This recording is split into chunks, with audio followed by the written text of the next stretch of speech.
Hi, welcome to the Come Together Hub podcast. My name is Lisa, and today I'm here with Amy.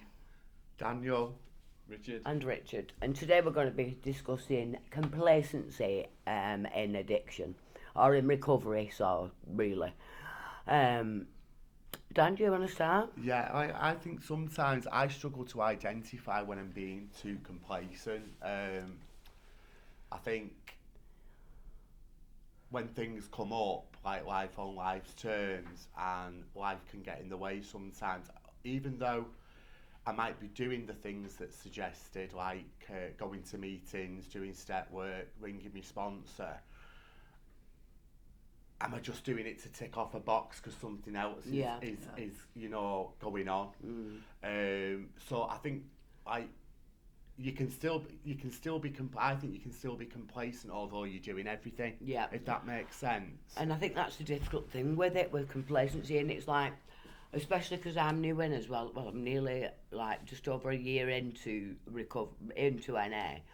Um, everything's new, so all these new words, phrases, and you don't even know what complacency means at first. You're like, what do they mean by complacency? Do you know what I mean? What is it?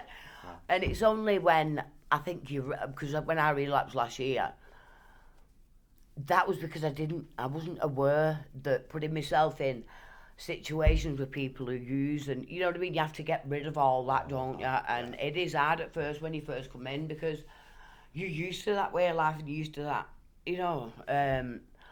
But yeah, complacency. I always panic about it, being complacent, because it's like, you know, I don't really know what is going to make me complacent, you know, within my recovery. I know I do all the suggested things, but still it's like you still have to avoid different people, places, things, situations, don't you? Do you know what I mean? That can add to your complacency, I suppose. And this puts like a barrier between you and your disease, doesn't it? Yeah. You know, so I hope hopefully that's where you can see the complacency coming in, you know, before you actually relapse or use. What about you, Richard? Well, mine's a bit different. I was clinically depressed and I retired due to ill health, due to another physical illness. And I suppose the complacency was I didn't think people like me got depressed because I had a happy family life, I had a good marriage, Yeah. had a son, I got my own house, I had a good career. And I never thought that somebody like me could become depressed. And it was my wife who insisted that once the antidepressant hadn't worked, that I go to the psychiatric ward, Yeah. you know, the Mersey care, and asked to be admitted as an informal or voluntary patient. And my hand was like that when I signed the consent form. I was like really I shaking. bet that was a really difficult 'cause it thing was to really do, wasn't difficult. it? And then I just got deteriorated, and they sectioned me the first time. So I sectioned in section 2 because I'd tried to stab my eye with a pencil or a pen, and so they thought. So I got worse from that. So again, I had to face the fact that I was clinically depressed and accept help. And the last time I was sectioned, it was under section 3 when I had electroconvulsive therapy. And again, I didn't think I needed it, and I resisted it to the end. And they, under the Act, they could insist I had it, so I did have it. It just made a hell of a difference to me. Yeah. So I'm glad that there were people around there. A, that there was a bed, Yeah. because you hear all these stories about people waiting for months and years, and I was like whipped in straight away. So I was just lucky that I had that, and I had a really good team at Whiston who insisted on the treatment. I had a really good psychiatrist, the consultant, and a good psychologist, and the follow-up treatment has been an excellent as well. Yeah. Brilliant. So I've just taken the treatment, and I just have to accept I don't know what's best for me. Yeah. Yeah. Sometimes other people know Yeah. what's best for me. And I think that's the thing when it's your mind, because you constantly have thoughts, don't you? And I think it's difficult for us to judge when those thoughts are just your head on one or whether it is actually, you know. Yeah. Because obviously you have to deal with your own head every day, don't you? You know, and do you struggle with complacency with that because it is mental health and it's hard to, you can't actually physically see it, or Yeah, I mean, I know. People tell me what I was like. So I Yeah. don't remember it. A lot of the last 5 years is a blank. Right. Up until I had right. the ECT in April, Wow. between becoming ill in September 2009 So I had about 4.5 years where I hardly remember anything. Oh, right. And that's part of the depression. It's part of the ECT, which involves memory loss, Right. but it's also when you're severely depressed, Yeah. you just blanks Oh, out. right. What's that song, The Way We Were? What's too painful to remember, we simply choose to forget. Right. Yeah. Yeah, Yeah. yeah, true. Yeah. What about you, Amy? Complacency and recovery and. I think with me, I tend to, it's like, I don't see when I'm being complacent. Like, it's like kind of my, it'll have me off. Yeah.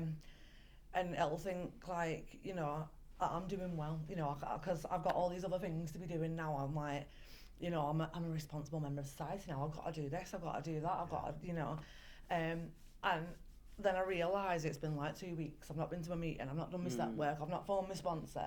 And it's like my head's telling me, like, yeah, well, it's okay because you've had to do all these other things, Amy. Yeah. Yeah. And I start stepping back and not doing my stuff. You know, a bit like Richard said, you know, when I relapsed, it was like 6 years ago now. I had 5.5 years and I got the marriage, the car, the house, the kids, everything like that. And I thought I was cured.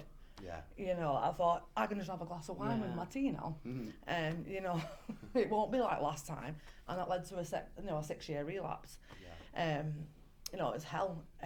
But yeah, I think with me, it's hard for me to identify when I am just being a productive member of society or when I'm just procrastinating. Right. But I think as well, because this illness is so baffling and cunning, that it gets in when we're like ill or whatever. Yeah. It's hard to spot complacency, especially me, because I've been ill and it's like, you know, you don't go to a meeting because you're not well or whatever, and then things build up, you know. So even though we don't see it sometimes, I think some of it is due to the bafflingness and the cunningness of this Yeah. disease that it gets in when we least expect it, you know, in life, and that's what we have to be aware of, isn't it, as well? And so I'm glad that we're all as baffled and by complacency as everybody else, but yeah, it is a hard one, that, isn't it? But such an important one as well, you know, for like avoiding relapses and things like that, isn't it? Because this puts it in between us and a relapse, doesn't it, really? Just to say also the kindness of others, like the nurses and the HCAs